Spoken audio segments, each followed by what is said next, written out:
তৃণমূল কর্মীর বাড়িতেই বোমার ভান্ডার। মুর্শিদাবাদের রামকৃষ্ণপল্লীতে বোমা বিস্ফোরণ কাণ্ডে তৃণমূল কর্মী ফরিদ শেখের বাড়িতে মিলল 8টি তাজা বোমা। টেলিফোনে এই মুহূর্তে আমাদের সঙ্গে রয়েছেন আমাদের প্রতিনিধি রাজীব চৌধুরী। রাজীব, আমরা জানি যে গতকালই এই বোমা বিস্ফোরণে এক তৃণমূল কর্মী জখম হয়েছিলেন। তৃণমূল কর্মী ফরিদ শেখের বাড়িতে 8টি তাজা বোমা পাওয়া গেছে। এত বোমা সেখানে কিভাবে এলো?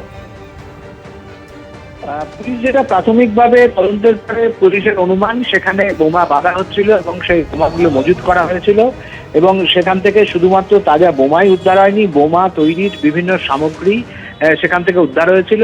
এবং পুলিশ যেটা মনে করছে সেখানটা হচ্ছে যে বোমা সেখানে বাঁধার পরে মজুত করা হয়েছিল এবং এর সঙ্গে ফরিদের সঙ্গে আরো কারা কারা যুক্ত ছিল সেটা ইতিমধ্যে পুলিশ তদন্ত শুরু করেছে। পুলিশ ফরিদ শেখ এখন মুর্শিদাবাদ মেডিকেল কলেজ হাসপাতালে চিকিৎসাধীন অবস্থায় রয়েছে। তার এই কথা বলার মতো পরিস্থিতি হলেই পুলিশ তাকে জিজ্ঞাসাবাদ করে এবং এই চক্রের সঙ্গে আরো যারা জড়িত তাদের খোঁজে তল্লাশিও শুরু করবে। ইতিমধ্যেই পুলিশ এই কেন ফরিদ শেখ এই বোমা ওখানে বাঁধছিল বা মজুত করছিল সেটা নিয়ে ইতিমধ্যে তদন্ত কিন্তু শুরু করেছে। ধন্যবাদ রাজীব।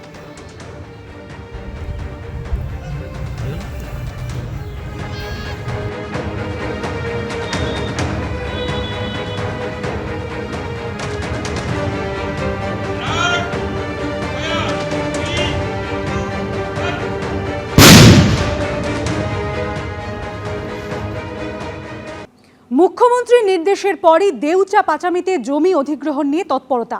বীরভূমে গিয়ে স্থানীয় প্রশাসনের সঙ্গে বৈঠক করলেন মুখ্য সচিব ও রাজ্য পুলিশের ডিজি। দ্রুত জমি অধিগ্রহণ করে সরকারি সুবিধা নিশ্চিত করার আশ্বাস দিলেন মুখ্য সচিব। দেউচা পাঁচমিতেও কেউ কেউ কি করছে তোমাকে আর বলছি না, আমিও জানি, সিএসও জানে সবটা। কার ইঙ্গিতে, কার অর্ডারে এসব হচ্ছে। সময় দিচ্ছি 7 দিনের মধ্যে এগুলোকে রিকভারি করো। বৃহস্পতিবার প্রশাসনিক বৈঠক থেকে দেউচা পাচামি নিয়ে ক্ষোভ প্রকাশ করে 7 দিনের ডেডলাইন বেঁধে দিয়েছিলেন মুখ্যমন্ত্রী। শুক্রবারই সেখানে গিয়ে স্থানীয় প্রশাসনের সঙ্গে বৈঠক করলেন মুখ্য সচিব ও রাজ্য পুলিশের ডিজি। বীরভূমের দেউচা পাচামিতে খোলামুখ কয়লা খনি প্রকল্প নিয়ে ক্ষোভ নতুন নয়। খাতায় কলমে জমির মালিকানা বদল করে সেই জমি অধিগ্রহণ করে অন্য কাউকে সরকারি ক্ষতিপূরণ ও চাকরি পাইয়ে দেওয়া হচ্ছে বলে অভিযোগ উঠেছে। জানিয়ে ক্ষোভ প্রকাশ করেছেন খোদ মুখ্যমন্ত্রীও।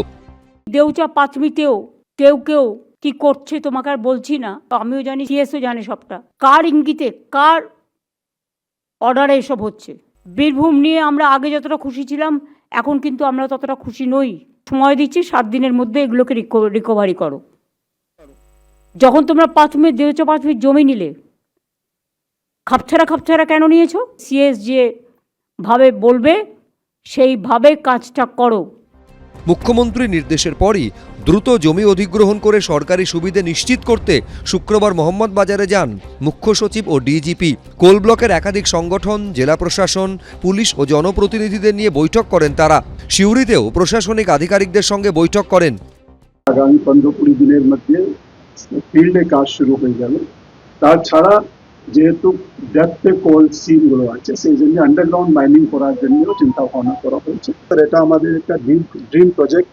এখানে যেটা প্রিলিমিনারি ইনভেস্টিগেশনে পাওয়া গেছে 1.2 বিলিয়ন মেট্রিক টন কোল পাওয়া যেতে পারে এবং সেই জন্যই আমরা খুব আগ্রহী যাতে এই কাজগুলোকে আমরা দ্রুততার সঙ্গে করতে পারি।